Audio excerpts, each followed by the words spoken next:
nerves. Better shake your booties for black girl nerves.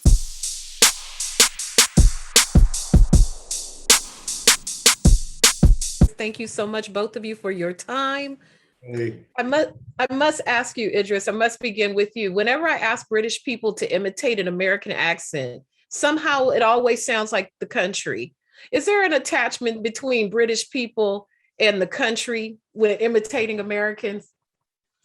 No, I wouldn't say that. I think that there are particulars in terms of how we speak in England and how the country, if you say the country, I mean, I'm hoping you mean in the South. Yes. There is actually a phonetic symmetry between the two, the way certain things are said and rolls in. So it is a natural place. In this movie, though, I'm taking your comment as a sort of I don't know, an assumption, but this character was misplaced in terms that we did not try to place him anywhere. Because the nature of the film did not want to say they're from here or they're from there. Hopefully my accent in the film isn't offensive to Americans from the South or country, but it was by design that we did not make him specific. Yeah. The dialect was fantastic with all of you. And again, it felt like it could be New Mexico or Mississippi. It could have been anywhere at any time. Regina, over to you.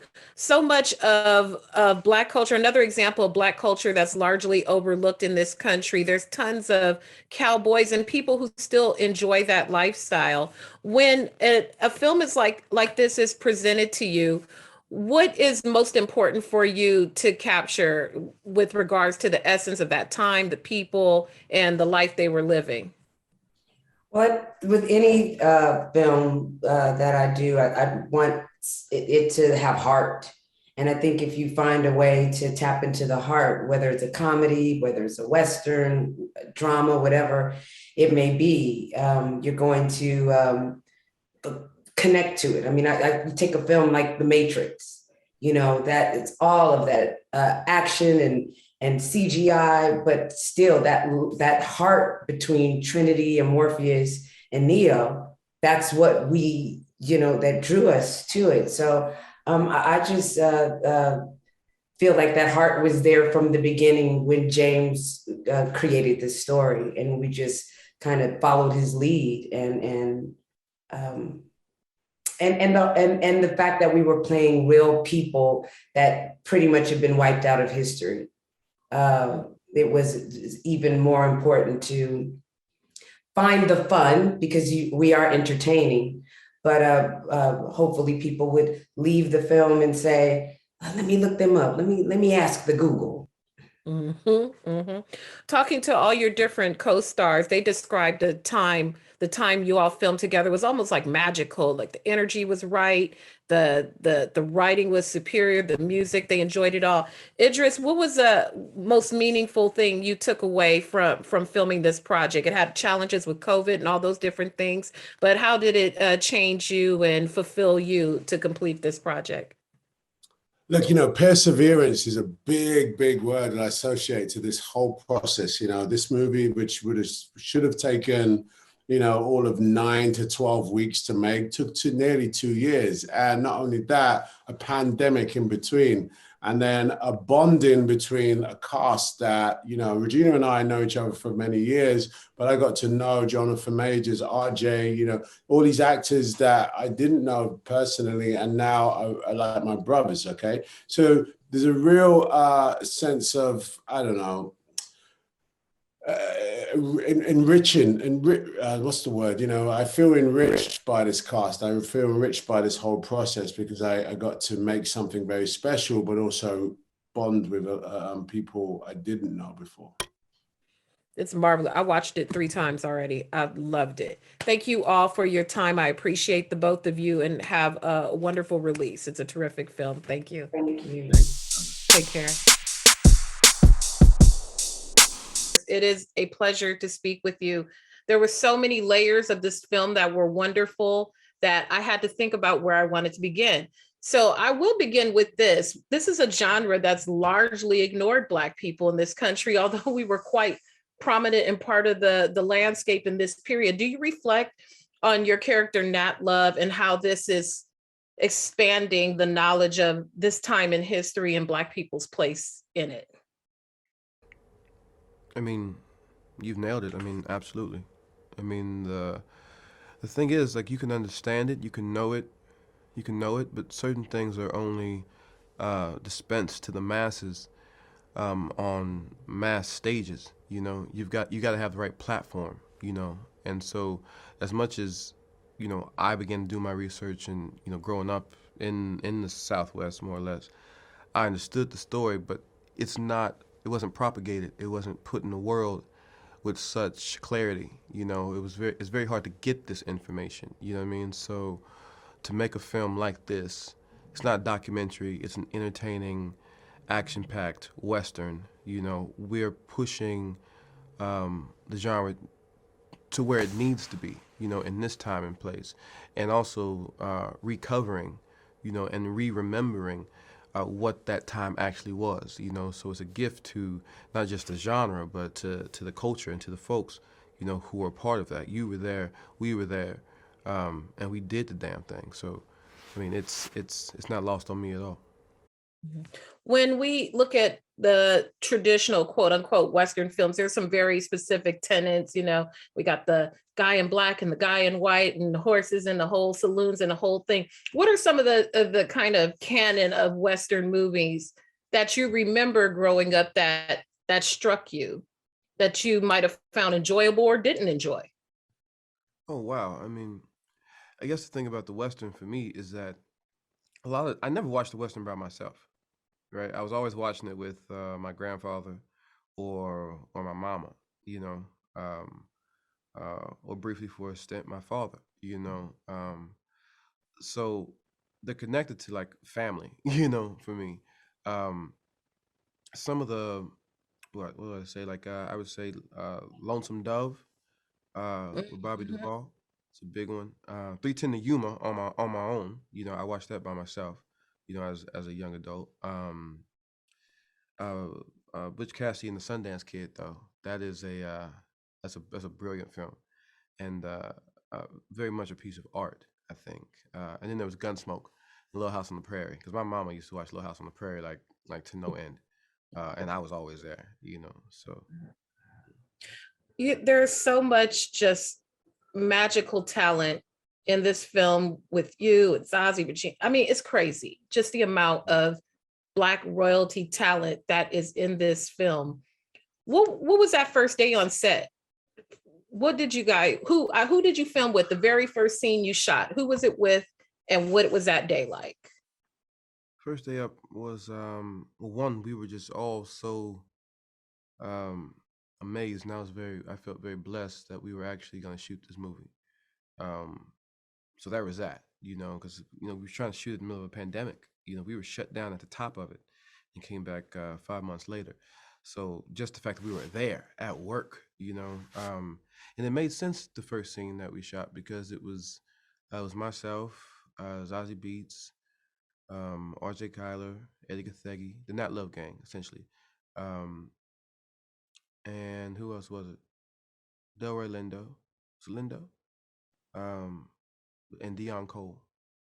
Deon Cole was there. Yeah, and I gotta be careful, because I don't know if that was the first day, but it was one of the first days that we shot.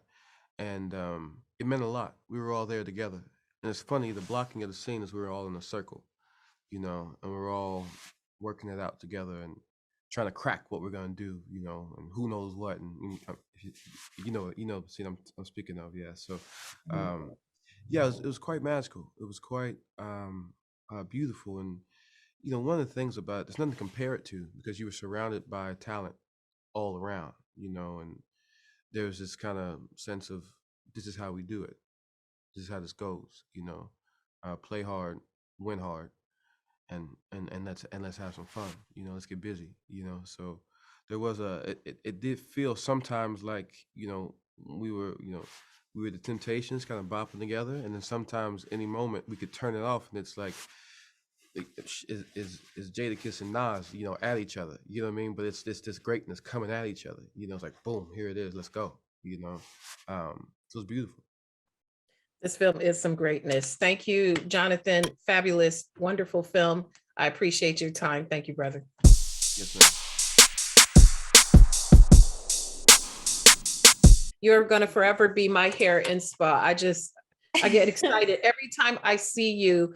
And I thank you so much for your time today. This is a marvelous film. And there were so many layers of greatness that I didn't even know where to begin. But I will begin with this. A woman gang member should always be the most feared person in the gang. I agree.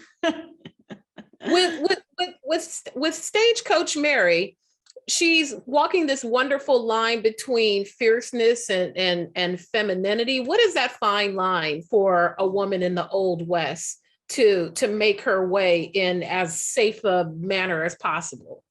I like that you bring that up because I feel like that was something I was trying to balance. You know, she is use this sort of traditional sense of independent and strong, but also is a lover and expresses as sort of like a traditional feminine person and in the film.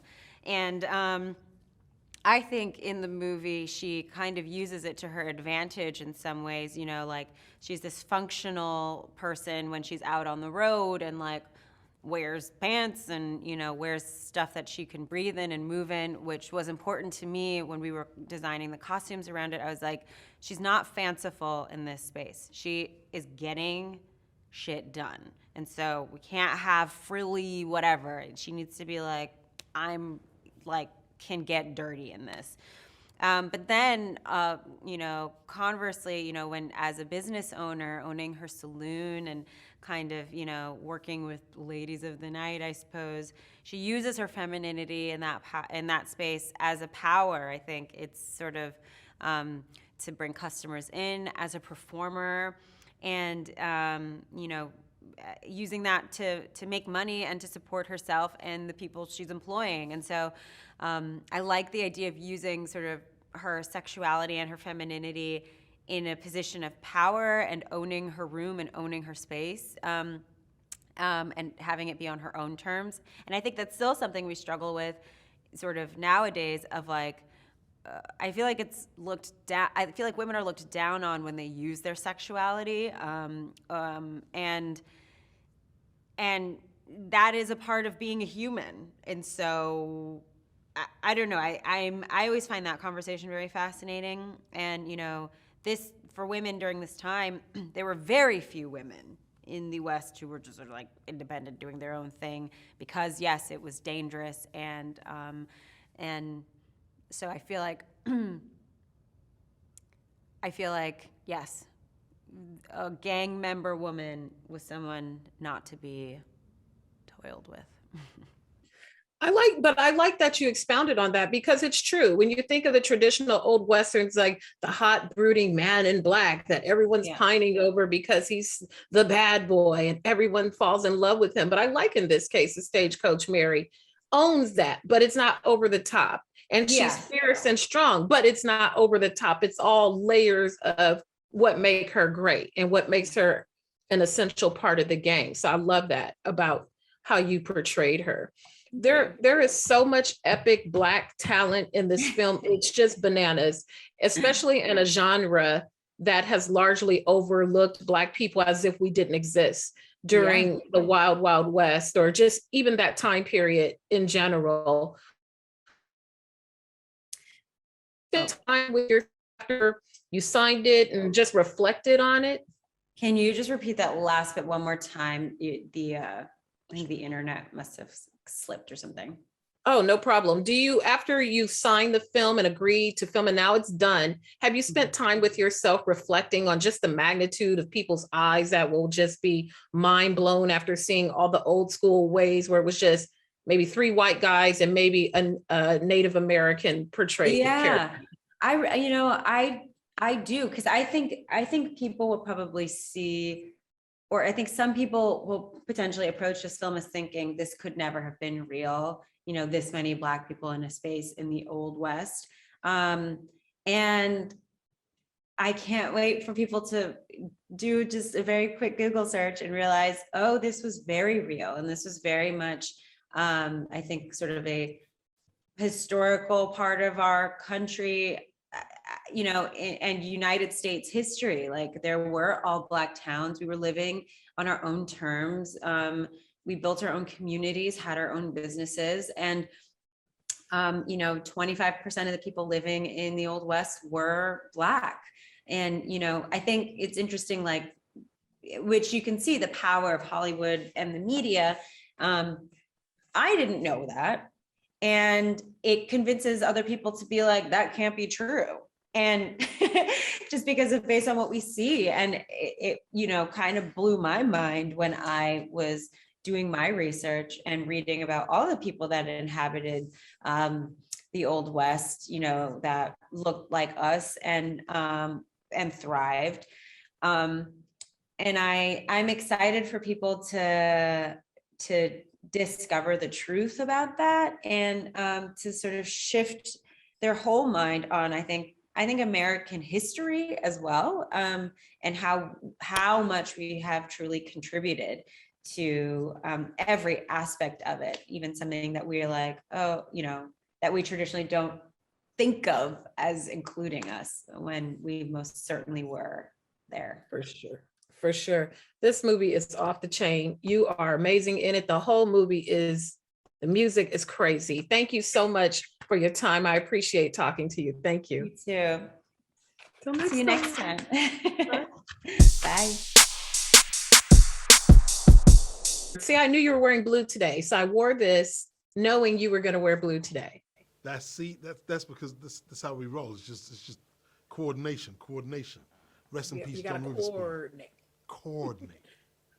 Well, I thank you, James. This movie is just so bananas and so amazing on so many levels, from the performances to the writing to the sounds to the visuals. It was almost, I had to pause it and walk away and come back because it was so good to me. Beginning, I thought about your roots in music, your roots in theater, and how these relate to Westerns that have these very specific things that make a Western film that. How did you bring those two concepts together to create this just wonderful, wonderful project? For me, I've always said that, thank you for your kind words, by the way. I've always said that I see music and I hear film. In my head, they're exactly the same thing. They're one complete language. But when I'm writing a song, writing music, it's always cinematic. I did a song called Dinner at Tiffany's with Charlotte Gainsbourg and Jay-Z and Jay Electronica. Dinner at Tiffany's. Like, I'm always thinking cinema. And when I'm writing a script, I'm always thinking melody and score and song. So it was really a natural thing for me to bring both of these forms together to tell the story of The Harder They Fall. What was really a point where I had to concentrate on was the type of music that I was going to do, the genre, what was going to be the signature sound of The Harder They Fall, of the score, what was going to lay the sonic landscape, as it were. And I ended up on dub, which is what we grew up listening to in old reggae. And so I would take those tropes and what I liked best about that genre and make that the foundation of the sonic landscape, which is The Harder They Fall. It gave it another, that was also an overwhelming thing, because when we think of, I've watched country or Westerns my whole life, family from Louisiana. I loved Young Guns in high school. I loved all those old kind of movies. And they have this real Americana kind of sound with the banjos and all those types of things. But to give it that reggae sound that really just brought it together, and it's a true, authentically Black form of music. How long did it take you to settle upon like Barrington Levy, and just, he's known for these, storytelling melodies and things. Absolutely. How much music did you consume specifically for this film before you settled upon those rhythms? Well, I'm not sure how much music I consumed before I settled upon it, because I consume music so much in 24 hours a day. But because I composed the score, and I wrote and produced the soundtrack, it was really a case of being true to the story that I was telling. And, you know, it's important to remember that the music that was given to us in those Westerns back in the day was not the music that the Cowboys were listening to. Dean Martin playing guitar in Rio Bravo wasn't what Jesse James and Frank James were listening to. That's a Dean Martin record, right? It was just the music of that era for the films of that time. But we would listen to it and assume, and just automatically assume that's what the Cowboys were listening to. But they never heard anything of the sort. Ennio Morricone was employing electric guitar on the score. Cowboys never had no electric guitar on his Sergio Leone scores. So I really wanted to do something entirely new and something we all can just enjoy and bop to. I wanted to go in a whole different direction musically, which is why I chose dub and old reggae and all that stuff. I think it serves the film really well. It absolutely does. It was just too much. I've watched it 3 times already since it was assigned to me.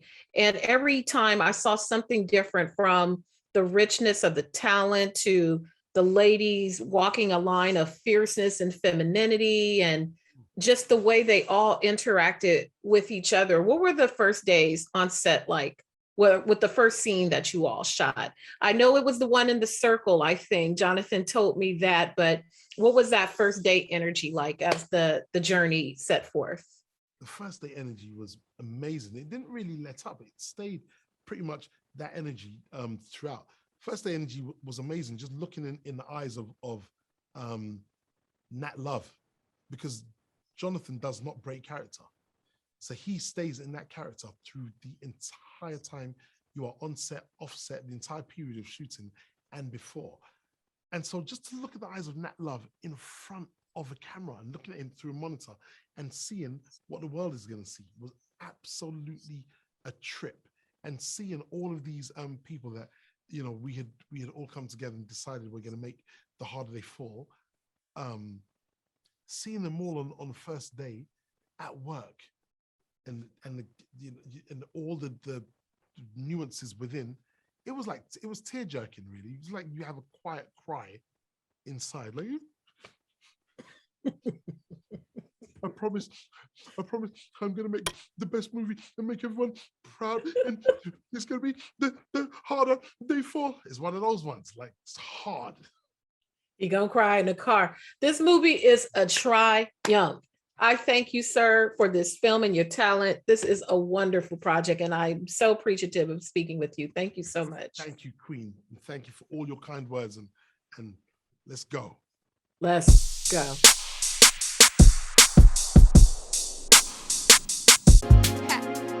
Better shake your booties for black girl nerves. Better shake your booties for black girl nerves.